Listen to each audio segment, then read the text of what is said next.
In the forest, high up on the steep shore, and not far from the open sea-coast, stood a very old oak tree. It was just 365 years old, but that long time was to the tree as the same number of days might be to us. We wake by day and sleep by night, and then we have our dreams. It is different with the tree. It is obliged to keep awake through 3 seasons of the year, and does not get any sleep till winter comes. Winter is its time for rest, its night after the long day of spring, summer, and autumn. On many a warm summer, the ephemera, the flies that exist for only a day, had fluttered about the old oak, enjoyed life and felt happy, and if, for a moment, one of the tiny creatures rested on one of his large, fresh leaves, the tree would say, "Poor little creature, your whole life consists only of a single day. How very short. It must be quite... Poor little creature, your whole life consists only of a single day. How very short. It must be quite melancholy." "Melancholy? What do you mean?" the little creature would always reply. "Everything around me is so wonderfully bright and warm and beautiful that it makes me joyous." "But only for one day, and then it is all over." "Over?" repeated the fly. "What is the meaning of all over? Are you all over too?" "No, I shall very likely live for thousands of your days, and my day is whole seasons long. Indeed, it is so long that you could never reckon it out." "No, then I don't understand you.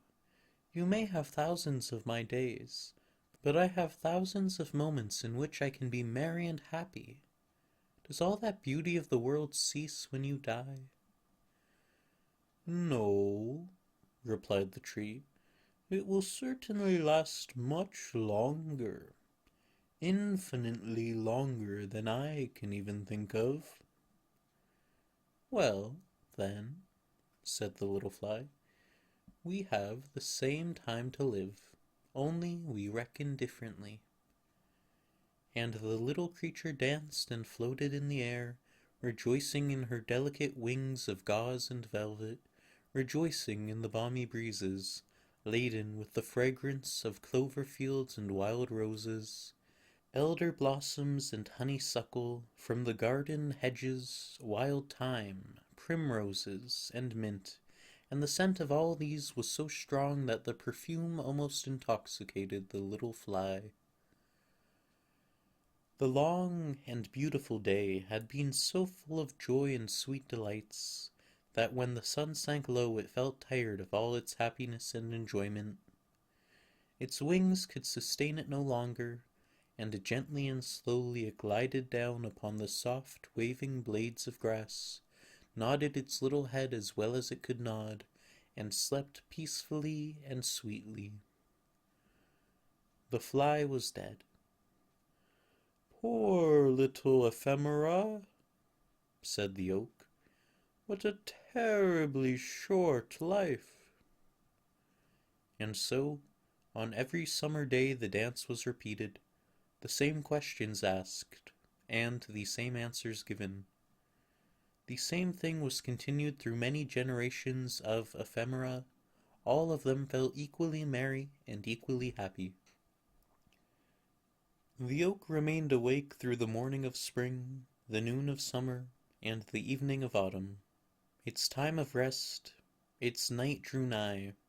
Winter was coming. Already the storms were singing, "Good night, good night." Here fell a leaf, and there fell a leaf. We will rock you and lull you. Go to sleep, go to sleep. We will sing you to sleep, and shake you to sleep, and it will do your old twigs good. They will even crackle with pleasure. Sleep sweetly, sleep sweetly. It is your 365th night. Correctly speaking, you are but a youngster in the world. Sleep sweetly, the clouds will drop snow upon you, which will be quite a coverlet, warm and sheltering to your feet. Sweet sleep to you, and pleasant dreams. And there stood the oak, stripped of all its leaves, left to rest during the whole of a long winter, and to dream many dreams of events that had happened in its life, as in the dreams of men. The great tree had once been small. Indeed, in its cradle it had been an acorn. According to human computation, it was now in the 4th century of its existence. It was the largest and best tree in the forest. Its summit towered above all the other trees, and could be seen far out at sea, so that it served as a landmark to the sailors. It had no idea how many eyes looked eagerly for it. In its topmost branch the wood pigeon built her nest, and the cuckoo carried out his usual vocal performances, and his well-known notes echoed amid the boughs. And in autumn, when the leaves looked like beaten copper plates, the birds of passage would come and rest upon the branches before taking their flight across the sea. But now it was winter. The tree stood leafless, so that everyone could see how crooked and bent were the branches that sprang forth from the trunk. Crows and rooks came by turns and sat on them, and talked of the hard times which were beginning, and how difficult it was in winter to obtain food. It was just about holy Christmas time that the tree dreamed a dream. The tree had, doubtless, a kind of feeling that the festive time had arrived, and in his dream fancied he heard the bells ringing from all the churches round, and yet it seemed to him to be a beautiful summer's day, mild and warm. His mighty summit was crowned with spreading fresh green foliage. The sunbeams played among the leaves and branches, and the air was full of fragrance from herb and blossom. Painted butterflies chased each other, the summer flies danced around him, as if the world had been created merely for them to dance and be merry in. All that had happened to the tree during every year of his life seemed to pass before him, as in a festive procession. He saw the knights of olden times and noble ladies ride by through the wood on their gallant steeds, with plumes waving in their hats and falcons on their wrists. The hunting horn sounded, and the dogs barked. He saw hostile warriors, in colored dresses and glittering armor, with spear and halberd, pitching their tents, and cannon striking them. The watchfires again blazed, and men sang and slept under the hospitable shelter of the tree. He saw lovers meet in quiet happiness near him in the moonshine, and carve the initials of their names in the grayish-green bark on his trunk. Once, but long years had intervened since then. Guitars and Aeolian harps had been hung on his boughs by merry travelers. Now they seemed to hang there again, and he could hear their marvelous tones. The wood-pigeons cooed as if to explain the feeling of the tree, and the cuckoo called out to tell him how many summer days he had yet to live. Then it seemed as if new life was thrilling through every fiber of root and stem and leaf, rising even to the highest branches. The tree felt itself stretching and spreading out, while through the root beneath the earth ran the warm vigor of life. As he grew higher and still higher, with increased strength, his topmost boughs became broader and fuller, and in proportion to his growth, so was his self-satisfaction increased, and with it arose a joyous longing to grow higher and higher, to reach even to the warm, bright sun itself. Already had his topmost branches pierced the clouds, which floated beneath them like troops of birds of passage, or large white swans. Every leaf seemed gifted with sight, as if it possessed eyes to see. The stars became visible in broad daylight, large and sparkling, like clear and gentle eyes. They recalled to the memory the well-known look in the eyes of a child, or in the eyes of lovers who had once met beneath the branches of the old oak. These were wonderful and happy moments for the old tree, full of peace and joy.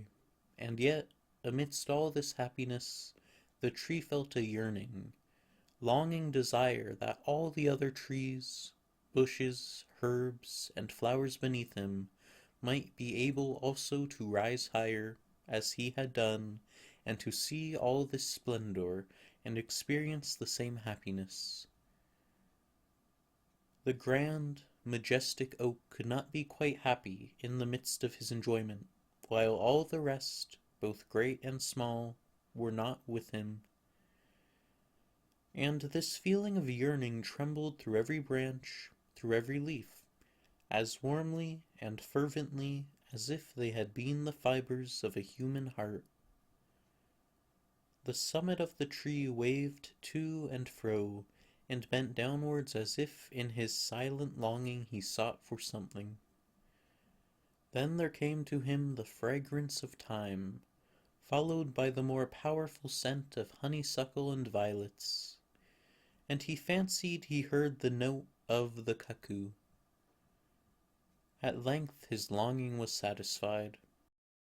Up through the clouds came the green summits of the forest trees, and beneath him the oak saw them rising, and growing higher and higher. Bush and herb shot upward, and some even tore themselves up by the roots to rise more quickly. The birch tree was the quickest of all. Like a lightning flash the slender stem shot upwards in a zigzag line, the branches spreading around it like green gauze and banners. Every native of the wood, even to the brown and feathery rushes, grew with the rest, while the birds ascended with the melody of a song. On a blade of grass that fluttered in the air like a long, green ribbon sat a grasshopper, cleaning his wings with his legs. May beetles hummed, the bees murmured, the birds sang, each in his own way. The air was filled with the sounds of song and gladness. "But where is the little blue flower that grows by the water?" asked the oak. "And the purple bellflower, and the daisy?" You see, the oak wanted to have them all with him. "Here we are here," sounded in voice and song. "But the beautiful time of last summer, where is that? And the lilies of the valley, which last year covered the earth with their bloom, and the wild apple tree with its lovely blossoms, and all the glory of the wood, which has flourished year after year. Even what may have but now sprouted forth could be with us here." We are here, sounded voices higher in the air, as if they had flown there beforehand. "Why, this is beautiful, too beautiful to be believed," said the oak in a joyful tone. "I have them all here, both great and small. Not one has been forgotten. Can such happiness be imagined?" It seemed almost impossible. In heaven with the eternal God it can be imagined, and it is possible, sounded the reply through the air. And the old tree, as it still grew upwards and onwards, felt that his roots were loosening themselves from the earth.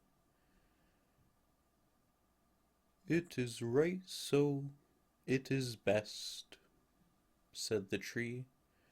"No fetters hold me now. I can fly up to the very highest point in light and glory, and all I love are with me, both small and great. All, all are here." Such was the dream of the old oak, and while he dreamed, a mighty storm came rushing over land and sea at the holy Christmas time. The sea rolled in great billows towards the shore. There was a cracking and crushing heard in the tree.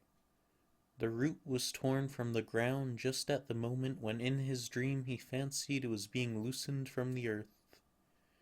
He fell. His 365 years were passed as the single day of the ephemera. On the morning of Christmas Day, when the sun rose, the storm had ceased. From all the churches sounded the festive bells, and from every hearth, even of the smallest hut, rose the smoke into the blue sky, like the smoke from the festive thank-offerings on the Druids' altars.